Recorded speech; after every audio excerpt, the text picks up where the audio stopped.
Nano material lecture series 5 में आज हम डिस्कस करने वाले हैं quantum size effect and quantum confinement. Quantum size effect क्या हुआ जब हम बल्क मटेरियल से नैनो मटेरियल की तरह जाते हैं, हम क्या करते हैं, साइज़ को रिड्यूस करते हैं।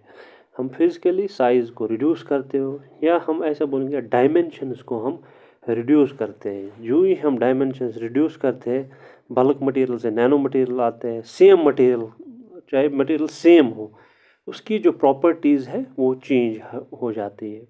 प्रॉपर्टी चेंज होना मीन्स स्ट्रक्चरल प्रॉपर्टी भी चेंज हो जाएगी, इलेक्ट्रॉनिक प्रॉपर्टीज़ भी चेंज हो गई, स्पेक्ट्रोस्कोपिक प्रॉपर्टीज़ भी चेंज हो जाएगी, ऐसे इलेक्ट्रोमैग्नेटिक प्रॉपर्टीज़ और केमिकल प्रॉपर्टीज़ चेंज हो। सबसे इम्पॉर्टेंट और फैसिनेटिंग चेंज जो है वो है surface to volume ratio. Surface to volume ratio क्या हो जाता है, हमेशा बढ़ जाता है जब हम नैनो मटेरियल स्केल में आ जाते हैं। नैनो मटेरियल को हम जब देखते हैं तो सरफेस टू वॉल्यूम रेशो क्या हुआ, उसको थोड़ा समझ लीजिए आप।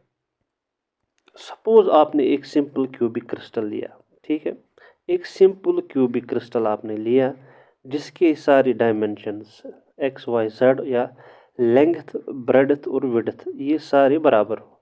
सपोज इसका 4 सेंटीमीटर है हर एक डायमेंशन, एक्स एक्सिस में भी 4 सेंटीमीटर है, वाई एक्सिस में भी 4 सेंटीमीटर है, तभी ये रेगुलर सिंपल क्यूबिक क्रिस्टल बनाता है। जब सपोज अब इसका हम देखेंगे सरफेस एरिया और क्या देखेंगे, वॉल्यूम देखेंगे। सरफेस एरिया के लिए आपको पता है फॉर्मूला क्या होता है, 6a स्क्वायर, 6a स्क्वायर। ऐसे ही वॉल्यूम के लिए फॉर्मूला आता है a क्यूब, है ना, a क्यूब। तो अब हम इसका सरफेस एरिया पहले कैलकुलेट करते हैं। सरफेस एरिया किसके बराबर, 6 इंटू a कितना है एक डायमेंशन का, 4 का स्क्वायर, तो किसके बराबर आएगा, ये 96 सेंटीमीटर स्क्वायर के बराबर आ जाएगा। इसके बाद अब देखिए वॉल्यूम एलिमेंट इसका, अगर वॉल्यूम है आपका 4 है एक ए, उसका क्यूब लेंगे हम तो कितना आ जाएगा, ये आ जाएगा आपका 64 के बराबर है, 64 सेंटीमीटर क्यूब के बराबर आएगा।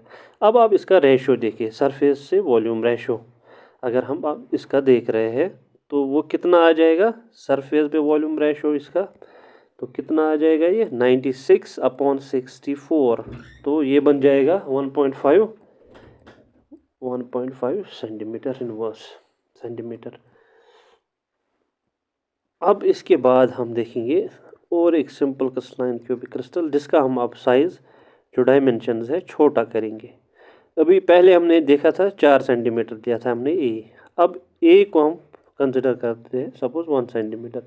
अब जैसे कि अभी आपने कैलकुलेट किया था, सपोज हम सरफेस करेंगे कैलकुलेट और वॉल्यूम करेंगे। सरफेस किसके बराबर होता है, उसके लिए फॉर्मूला सरफेस एरिया के लिए 6a स्क्वायर, तो वो कितना आ जाएगा 6 इंटू 1 स्क्वायर, तो ये कितना आ जाएगा आपका 6 के बराबर आ जाएगा, 6 सेंटीमीटर स्क्वायर के बराबर आ जाएगा। ऐसे ही वॉल्यूम एलिमेंट a क्यूब के बराबर है, तो 1 का क्यूब कितना हुआ 1, तो सरफेस टू वॉल्यूम रेशो इस वाले केस में कितना आएगा 6 आएगा। तो इसका मतलब ये हुआ जब आप बल्क से नैनो मटेरियल की तरह आ गए तो पहले वाले केस में सरफेस टू वॉल्यूम रेशो हमारा कितना आया था 1.5, और जो ही हमने नैनो स्केल में आ गए उसका साइज़ छोटा किया तो सरफेस टू वॉल्यूम रेशो कितना आया 6 आ गया। दैट मीन्स जब सरफेस टू वॉल्यूम रेशो इसका बढ़ गया, जो इसकी जो सरफेस है बढ़ गई, तो वो ज़्यादा उसको वो क्या दिखाएगा, रिएक्टिविटी ज़्यादा दिखाएगा, केमिकल रिएक्टिविटी बढ़ जाएगी क्योंकि ज़्यादा सरफेस एक्सपोजर में आ जाएगा रिएक्शन के लिए। देखते हैं क्वांटम कन्फाइनमेंट। क्वांटम कन्फाइनमेंट क्या हुआ, देखिए जो ही आप बल्क मटेरियल देखते हैं, कोई भी सेमीकंडक्टिंग बल्क मटेरियल हो या कोई भी सेमीकंडक्टर हो, उसमें वैलेंस बैंड होता है और कंडक्शन बैंड होता है।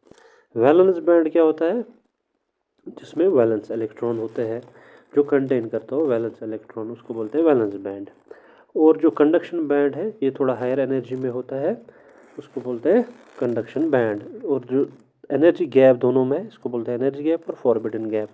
जो ही हम बल्क मटेरियल से नैनो स्केल मटेरियल में आ जाते हैं, नैनो मटेरियल में आ जाते हैं, हम क्या फिजिकली डायमेंशन को रिड्यूस कर रहे हैं या साइज़ को हम रिड्यूस कर रहे हैं। और साइज़ को हम रिड्यूस कर रहे हैं, हम क्या देख रहे हैं, जो इससे पहले जो बल्क मटेरियल था उसमें जो वैलेंस बैंड में जो एनर्जी लेवल्स थी वो क्या थी, कॉन्टिन्यूस थी। उसको बोलते हैं continuum of energy levels, continuous energy levels, तभी उसको बैंड बोलते हैं। जब एनर्जी लेवल्स ओवरलैप कर जाएगी, सेम एनर्जी होंगी बहुत सारे वैलेंस इलेक्ट्रॉन्स की, वो एक ही जगह पे कन्फाइन होती, एक ही जगह पे ओवरलैप कर जाती है। तो इसको हम बैंड थ्योरी में पूरा डिटेल से देखेंगे। तो ये इसमें बैंड होता है। जो ही हम नैनो मटेरियल की तरह आते हैं तो जो एक तो पहले एनर्जी गैप बढ़ जाता है, साथ साथ में जो ये बैंड है ये क्या हो जाता है, अब स्प्लिट हो जाता है और हमें डिस्क्रीट एनर्जी लेवल्स मिल जाते हैं। डिस्क्रीट एनर्जी लेवल्स, ये एनर्जी लेवल्स जो है सेपरेट होते हैं।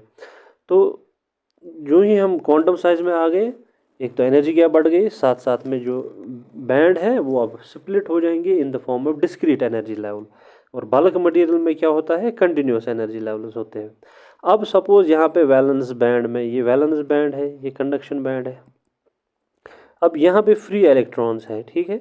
अब फ्री इलेक्ट्रॉन्स क्या करेंगे, वो एक्साइट हो जाते हैं from valence band to conduction band.